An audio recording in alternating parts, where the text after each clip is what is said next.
postmaster, the Destin post office, and we had 23 carriers in there, and it was lined up on Mondays and Fridays. You just couldn't walk through the building. It's not that way any longer. There's a lot of things that have contributed to that. People pay their bills online. They send greetings and invitations through text or email. A lot of electronic bill paying and communication. And that means fewer stamps. Right now, the post office is processing letters at the same rate they did in 1964. So first-class letters, it's the same as it was 50 years ago. Significant change. Now, we have done other things, and we've branched out the parcel business. We're getting back into that, and it's significantly better than it was, but like I say, the first-class volume's gone. So we've been doing things over the past 5 years to cut costs. We've eliminated layers at headquarters and other administrative areas. We've consolidated mail processing plants. The Panama City operation is an example of that. That moved into Pensacola in February of last year. We're moving carriers into buildings together and able to secure a future where if you have a post office in your community, 13,000 other post offices your size also are able to keep their zip code, their identity, and at least some operating hours for their office. Tourism dropped in our area especially, and then with the BP fiasco on top of that, it dropped even further. In 2010, the post office took aggressive measures to reduce the cost in order to survive, and we started closing plants at that time. We also took a look and did a lot of discontinuance studies for the closure of post offices. But that was unacceptable. The community voiced their concerns to the post office, Postmaster General. Congress was involved quite a bit. And in 2012, as a result of all of that, we changed it and went with the 2 to 4 to 6 hour offices, and the only way there's any kind of discontinuance is that at least 60% of the community votes for that. And you can see by your survey, it's overwhelming what your area wanted to do. So that's not something to worry about, but I did want to let you know.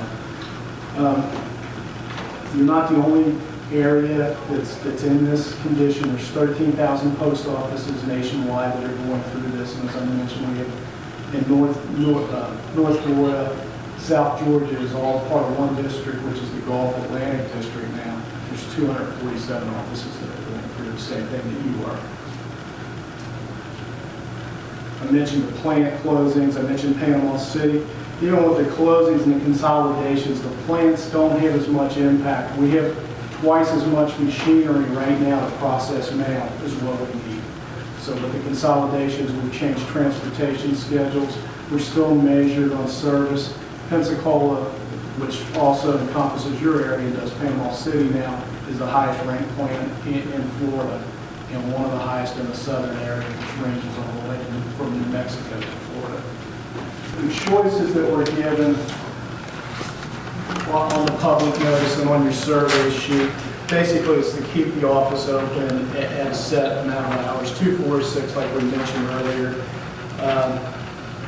Operate where a business, a village post office, where a business, a grocery store, a gas station, something like that would take over the post office. Discontinuance has 2 different options where you have rural delivery, and those really are irrelevant right now. If you have questions, I'd be glad to answer those later, but you're not going to fall into one of those categories, so I'm not even going to address that.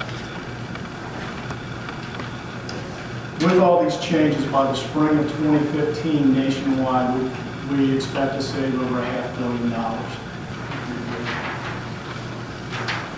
Pretty self-explanatory, but basically we've mailed out 249 of these, 124, which I know a lot of people think, well, half. That, trust me, that's outstanding. There's a lot of meetings where it's 10% return rate. The overwhelming percent was 118 of the 124 voted for realignment of hours. Currently, it's 8:30 to, where's my spot for that? 8:30 to 11:30. Yes. The proposed change would be 9 o'clock to 11, with lunch at 1 o'clock, a gap there of 1 to 2:30. And where they came up with that, they studied the hours of usage from the receipts from Ms. Harvey when your office is the busiest. Still allows us to be open 6 hours. but at a time where maybe early in the morning where you're doing business or school, or later in the afternoon, that Ms. Harvey can serve you. I will take comments on that in just a minute if anybody has anything they'd like to share or an opinion on the hours. All right, I'll open it up to you. What will happen is I'll take your comments. They'll all become part of the record. Anything written that you'd like to provide me, that will also become part of the record. I'll get that back to Jacksonville either late tonight or early in the morning. I'll start working on everything, and in 7 days we'll get posting. I'll send Ms. Hardy, and she'll post in the lobby over there, and you'll see what the final results are.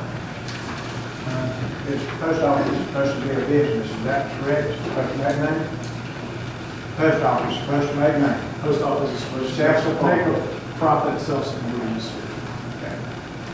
And this one does not support itself as it is. Is that what you're telling us?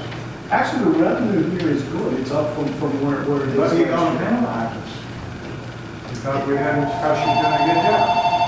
She's doing an outstanding job. This list came from headquarters based on parameters. Most of the time, it's for offices that don't have delivered. The work has been outstanding here. And I'm fortunate to work with a lot of good postmasters, but I will say this, nobody cares more about our community or customers than Ms. Harvey does. It's not an indictment on Ms. Harvey. And business always will go to whatever level of service you have on it. And a traditional business model, yes, sir. So it don't matter if you cut your hours, you're going to cut your business, am I right? I don't think so. Maybe not with her, but you're going to cut it some. I wouldn't expect it. It's a business, I've been in business a long time, and anytime you cut your service, you're going to cut your revenue also. It don't matter who it is, you can take that to any business you want to, and they'll tell you the same thing. We got more business people sitting right over here, and they'll all tell you the same thing. Cut your hours, cut your service, and cut your operating revenue, and cut your profit. Walmart's open 24 hours. That's the way I feel about it, and I've been in business a long time, and my business depends on what kind of service I give.